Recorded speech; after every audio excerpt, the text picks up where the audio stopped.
Nggak ada yang mengejutkan dari hasil FIFA The Best Football Award 2022 kemarin pagi. Argentina memborong semua gelar bergengsi yang memang sudah sangat pantas didapatkan. Tapi satu yang cukup mencolok dari torehan para wakil negeri Tenggo di ajang ini adalah mencuatnya striker muda Julian Alvarez ke urutan 7 pemain terbaik dunia. Mengungguli pemain-pemain sekaliber Neymar Junior, Kevin De Bruyne, Vinicius Junior, Robert Lewandowski, hingga Mohamed Salah.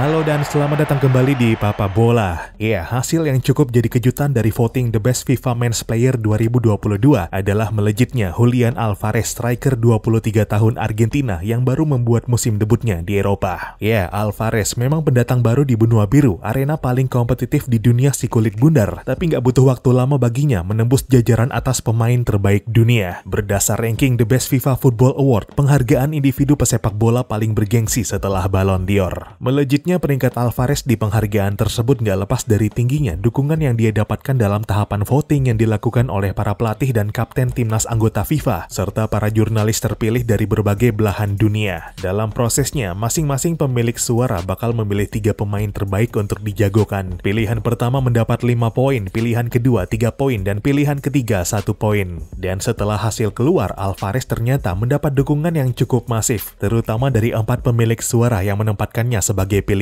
pertama. Dan mereka yang menempatkan Alvarez sebagai pilihan pertamanya adalah Kapten Timnas Gabon Loïc Palun, manajer Botswana Mogomotsi Mpote, jurnalis Liechtenstein Jan Starker, dan yang paling familiar adalah pelatih Timnas Spanyol Luis de la Fuente. Kepercayaan dan penghargaan yang bukan main untuk striker 23 tahun yang baru musim ini membuat debutnya di Eropa setelah bergabung ke Manchester City dari River Plate. Musim pertama di klub raksasa Premier League tersebut, Alvarez memang cukup mengesankan yang sejauh ini telah memainkan 30 pertandingan untuk City di semua kompetisi, mencetak total 10 gol dan 1 assist. Torehan yang sebenarnya untuk urusan striker masih cukup minim, meskipun sebenarnya bisa cukup dimaklumi karena di City sayangnya Alvarez cuma berperan sebagai striker pelapis si fenomenal Erling Haaland. Meski begitu, menit bermain yang masih terbatas di City rupanya tetap gak menghalangi sinar seorang Alvarez. Dia menjaga tempatnya di timnas Argentina dan diboyong pelatih Lionel Scaloni ke skuad Piala Dunia 2022. Pada turnamen di Qatar itu pun Alvarez sebenarnya lagi-lagi cuma berperan sebagai pelapis, sebagaimana Lautaro Martinez adalah pilihan utama Scaloni di lini depan Argentina selama ini. Namun setelah jalannya turnamen, Martinez yang masih berkutat dengan persoalan kebugaran akhirnya gagal memenuhi ekspektasi, yang akhirnya memberi kesempatan Alvarez unjuk gigi dan membuktikan potensi besar yang tersemat kepadanya selama ini. Alvarez pun mencetak gol pada starter pertamanya di Piala Dunia 2022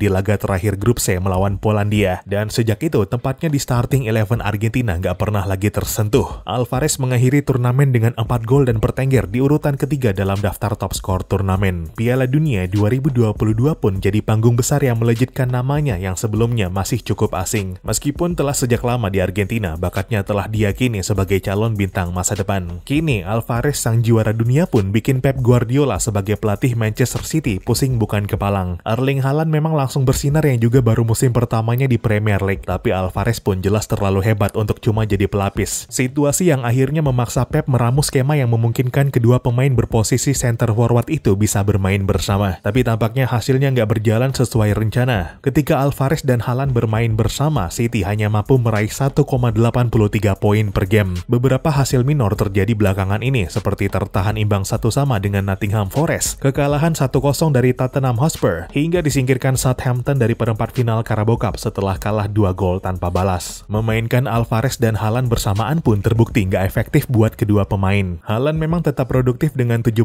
gol dan 2 asisnya. Dengan servis yang dominan ke Haaland bikin Alvarez cuma bisa bikin 6 gol. Dan 23 gol gabungan antara keduanya saat bermain bersama pun sama sekali nggak berasal dari hasil kerjasama antara kedua pemain tersebut. Akhirnya omongan Pep Guardiola bahwa City bisa memainkan Haaland dan Alvarez bersamaan bisa dibantah dengan statistik, yang akhirnya menempatkan City dalam situasi dilema. Alvarez jadi pihak yang sebenarnya dirugikan karena keterbatasan menit bermain membuatnya kesulitan meneruskan momentum bagus yang didapatnya dari Piala Dunia. Apalagi dengan usianya yang masih 23 tahun, jelas Alvarez perlu terus mendapat menit bermain untuk memaksimalkan potensinya. Yang sayangnya kesempatan itu bakal sangat berat didapatkannya di Manchester City. Situasi ini sebenarnya bisa jadi celah bagi klub lain untuk membajak Alvarez dari City dengan iming-iming menit bermain yang lebih banyak, bahkan sebagai starter reguler. Tapi City tampaknya telah membaca kemungkinan tersebut yang ditindaklanjuti dengan tawaran perpanjangan kontrak, meskipun kontrak Alvarez saat ini masih akan mengikatnya di Etihad Stadium sampai 2027. City, sebagaimana dikabarkan jurnalis spesialis transfer Fabrizio Romano, menyodorkan Alvarez kontrak baru yang berlaku sampai 2028 dengan kenaikan gaji. Tapi Alvarez dikabarkan belum memberi lampu hijau untuk tawaran tersebut dan telah menyiratkan keinginannya untuk menjadi pemain penting dengan menit bermain yang lebih banyak.